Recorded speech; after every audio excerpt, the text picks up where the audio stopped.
perwakilan dari kelas 6D, saya ingin membacakan sebuah isi hati seorang siswa kepada guru. Wahai guruku, mungkin kau kurang tahu isi hati kami, tapi di sini kami akan memberitahukan segala apa yang kami rasakan. Wahai guruku, kau tolong dan berjasa. Kau tidak meminta imbalan kepada kami, padahal kami sering ribut di kelas dan membuat beban.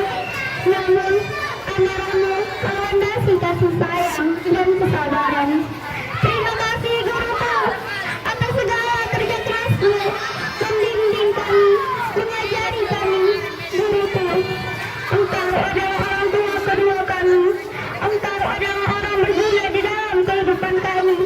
Jasamu akan kami ingat untuk selamanya. Segala hal kau ajarkan kepada kami dengan seikhlas hatimu. Terima kasih guruku.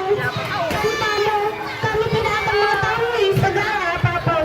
Maafkan kami, wahai guruku, yang selalu nakal kepadamu, melawan perkataanmu dan selalu berbuat jahil. Maafkan kami, wahai guruku, karena kenakalan kami. Kami tidak menyadari segala jasa dan ilmu yang kau berikan. Mungkin ini saja yang dapat kami sampaikan. Wabillahi taufiq wal hidayah. Assalamualaikum warahmatullahi wabarakatuh.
Jangan